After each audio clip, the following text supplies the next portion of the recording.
The woman accidentally realizes that the girl in front of her looks very similar to her daughter who died 7 years ago. The woman's intuition told her that this could be her daughter. She told her family, but her husband thought she hadn't recovered from the mental shock. She hadn't recovered from her daughter's death, and even her parents didn't believe her. She had no choice but to go alone to investigate. Every day she watched the girl on her way out of school. She watched the girl run out of school happily. The corners of her mouth rose even though she hadn't smiled in years. Then a woman picked up the girl, presumably her mother. She followed the car all the way to the girl's house. She saw a house for sale posted outside their house. The next day she approached them pretending to be a customer who wanted to buy a house. But she didn't listen to a word the woman said about the house. She focused on the girl. It was the first time the two women had met, and Liz didn't act too anxious. Suddenly, she might have put the woman on her guard. They chatted briefly before Liz made her excuses and left. She left her phone number and hoped to take a closer look next time. So Lizzie managed to get a date for the next meeting. She pretended to look at the interior of the house. In fact, she was thinking about how to approach the girl. She found out from the woman that the girl was 7 years old, the same age as her daughter. When she saw the girl standing by the pool, the feeling of being connected to her grew stronger and stronger. Taking advantage of the girl being alone in her room, Liz took the initiative to enter the girl's room. Laura looked at the strange Lizzie walked into the room, but she was not afraid at all, but a little joyful. Maybe this is the echo of the bloodline in the netherworld. The two of them had a chat without looking awkward. Looking at Lola's wet hair, Liz couldn't help but pick up a comb and gently comb it for her. Looking at the two of them in the mirror, Liz asked Lola softly, "Have you ever noticed that we look alike?"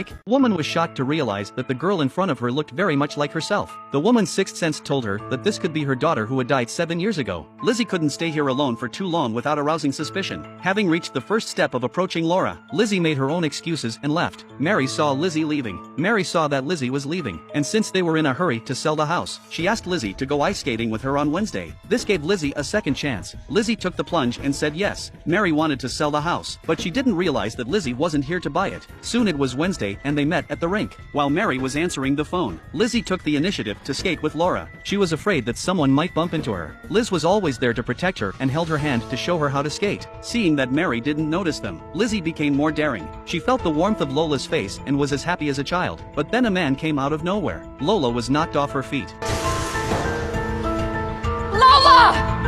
But she was fine. But after this incident, Mary never let Liz near Lola again. She was like a thief. Mary gradually realized that Liz wasn't here to buy the house, but to get close to Laura. So she approached Lizzie. She warned her that if she bothered them again, they'd call the police. Lizzie also laid it out that she'd lost her daughter in a fire 7 years ago. When she saw Laura, she could feel that her daughter wasn't dead, that Laura was her daughter. Mary thought Lizzie was crazy and out of her mind and rushed off without bothering her. But she had secretly tightened up the security in the house, and she had something to hide. And Lizzie knew she didn't have much time. She knew she didn't have much time, because the house was for sale, and she might have to move out soon. Tonight she decided to sneak into Mary's house and take Lola's hair for a paternity test. A woman discovers that the girl in front of her looks exactly like her daughter, who died 7 years ago. She sneaks into someone's room, but she's not there to steal. She's there to pick up a hair. When she got to Lola's room, she turned the covers and found a dummy. Mary had her guard up. In her nervousness, Lizzie accidentally bumped into a nearby table. Mary heard a noise from upstairs and came over to check. When she switched on the light, Lizzie had already hidden in the cupboard.